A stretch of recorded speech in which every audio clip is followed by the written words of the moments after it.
Саламатсыздар урматтуу окуучулар, баардыгыңыздар бүгүнкү видео сабакка кош келиңиздер. Бүгүн биз андан ары сабагыбызды улантабыз. Баардыгыңыздар сабакка ийгиликтүү жана активдүү катышканга чакырып кетмекчимин. Бүгүнкү сабагыбыздын темасы объекттердин системасы. Биз өткөн сабакта объекттердин классификациясын карап чыкканбыз. Жалпы объекттердин түргө бөлүнүшлөрүн караганбыз. Бүгүнкү сабакта биз 3 максатка токтолобуз. Бул объекттердин системалардын ар түрдүүлүгү, системанын курамы жана структурасы, системада айлана чөйрөдү жана система кара өкөк катары карап чыгабыз баардыгын. Эми системалардын ар түрдүүлүгүндө биз бул жактан мисалдарга токтолсок болот. Автомобиль токтотуу үчүн эмнени колдонобуз? Баардыгыбыз ойлонсок болот бул жерден. Албетте автомобиль токтотуу үчүн бул жерде бизге тормоз керек болот. Тормоздун жардамы менен биз жалпы автомобилди токтотобуз. Эмне үчүн автомобилди мисал кылып атабыз системага? Анткени жалпы ошол бир системанын негизинде автомобиль токтойт же болбосо кыймыл аракетке келет деп айтсак болот. Эми бул жерде татаал объекти сыпаттоодо жөнгөн курамын атап койбосун, алардын өз ара аракеттерин, өз ара таасирлерин караган мамиле бул системалык мамиле деп атоого кабыл алынган. Бул учурда татаал объекти система деп ал эми анын бөлүктөрүн системанын компоненттери деп аташат. Системалар жалпы материалдык эмес жана материалдык жана аралаш деп жалпы 3 түрдө айырмаланат. Өз кезегинде материалдык система дагы табияттык жана техникага бөлүнүшөт. Эми бул жерде сүрөттү карап турабыз. Бул жерде бул эмне, бул ким деген, же болбосо бул эмне деген, ушундай бул кандай деген суроолорго жооп ала турган болсок, системаларды биз 3кө бөлүп карап атабыз. Бул жерде материалдык, аралаш жана материалдык эмес. Азыр биз бул жактан материалдык эмести баардыгыбыз карап чыгабыз. Материалдык эмес объектилерди биз 2ге бөлүп карайбыз. Бул жерде табияттык жана техникалык. Табияттык объектилерде биз баардыгыбыз көрүп тургандай сүрөттөрдө бул жакта биздин айлана чөйрөдөгү баардык кезештирген же болбосо жер жүзүндөгү, жер бетиндеги жалпы жан жаныбарлар, ошол эле жаратылыш, океандагы балыктар же болбосо ошонун ичиндеги жан жаныбарларды биз баардыгын табияттык кубулушка киргизет экенбиз. Ал эми техникага болсо бул адамдын колунан келип чыккан жалпы жасалма объектилерди айтсак болот. Ошол эле үйлөр, ошол эле робот, машина же болбосо дагы башка объектилерди айтсак болот, жасалма. Эми андан ары материалдык эмес объектилерди карап чыгабыз баардыгыбыз. Материалдык эмес объектини биз 3кө бөлүп карайбыз. Бул жерден эң биринчи эле символдук, графикалык жана үндүк.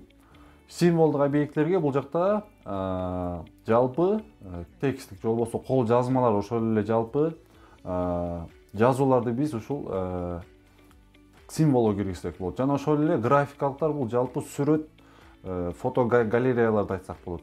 Жана үндөрдө болсо бул жалпы биздин кулагыбызга угулган жалпы добуштун баардыгын биз үндүк материалдык эмес объектилерге кошсок болот.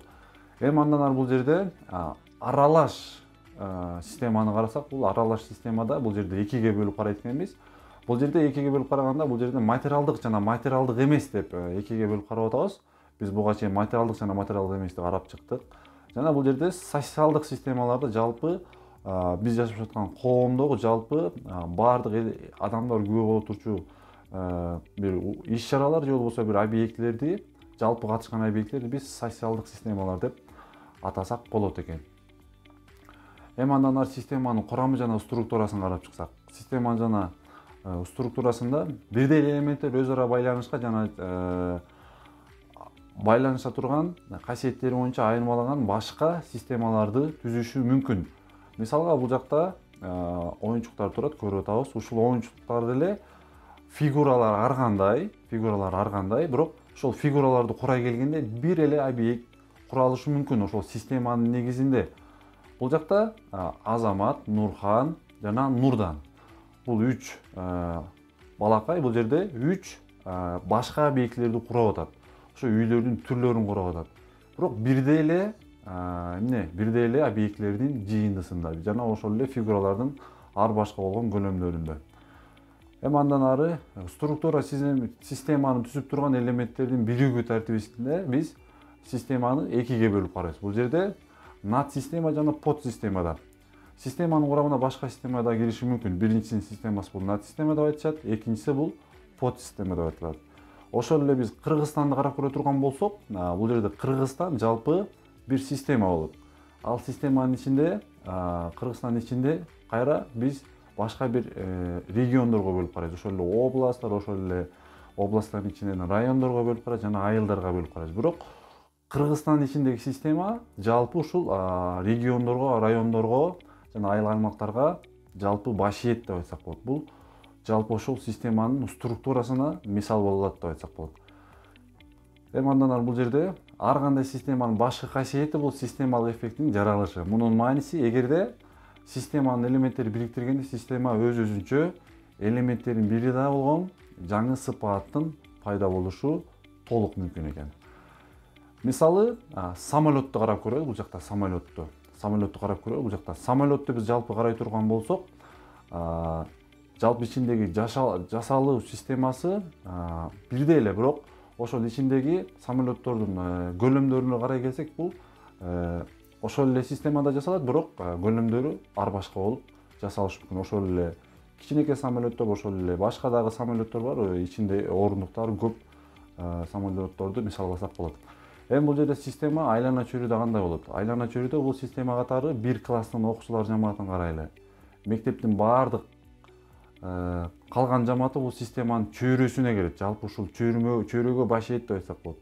Мисалы, бир класстын окуучулары жана мектептин баардык калган жамаатын айтсак болот экен. Чөйрөнүн системага тийгизген таасири бул системанын кирүүсү жана ал эми системанын тийгизген таасири системанын жалпы ошол объекттер ичинен чыгуусу деп аталат. Ошол эле бул жакта дагы бир мисал. Мисалы, даракты айлана чөйрөдөн бөлүп, биз тамырдан, өзөктөн, бутактан, жалбырактан турган бир система катары караса болот. Бул система кирүүсү суу, ошол эле күндүн нуру бул көмүр кычкыл газ деп айтсак болот. Ошол эле минералдык заттар бул андан башка объекттерге болот. Ошол эле чыгуусу бул кычкылтек же болбосо дарактын көлөкөсү же болбосо жыгач же болбосо жаш бутактары.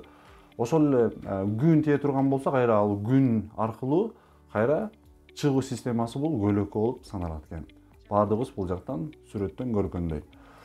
Эми бул жактан баардыгыбыз эсибизге сактайбыз. Система өз ара байланышкан бир бүтүн нерсе катары жалпы бөлүктөрдүн элементтерин түзөт. Структура системанын түзүүчү элементтердин биригүү тартиби. Системанын курамы жана структурасы курамдык схеманын жардамы менен сыпатталат.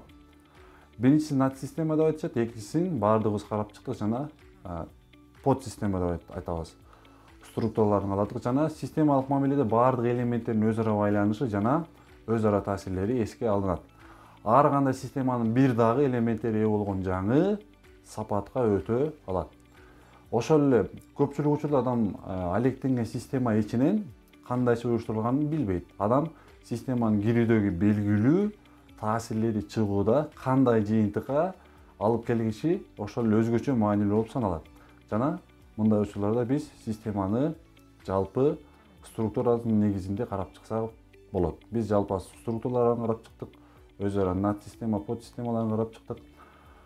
Жалпы бүгүнкү сабакта биз системанын түрлөрүн же болбосо структураларын карап чыктык деп айтсак болот. Жалпы ошол кирип чыгуусу жана кирүүсү жана ошол чыгуусу боюнча карап чыктык. Бүгүнкү сабак силерге түшүнүктүү, ийгиликтүү болду деп ойлойм. Жана бүгүнкү үйгө тапшырмабыз бул жакта суроолор жана тапшырмаларга жооп беребиз. Бул жакта 7 суроо көрсөтүлгөн. Ушул системага карата атайын түзүлгөн суроолор. Биз темадан карап чыккан эле суроолор. Ушул суроолорго жооп беребиз. Анан тапшырмаларды татынакай кылып аткарабыз. Анда эмесе бүгүнкү сабакта баардыгыңар түшүндүңөр деп ойлойм. Анда эмесе баардыгыңыздар кийинки сабакка чейин көрүшкөнчө жакшы калыңыздар.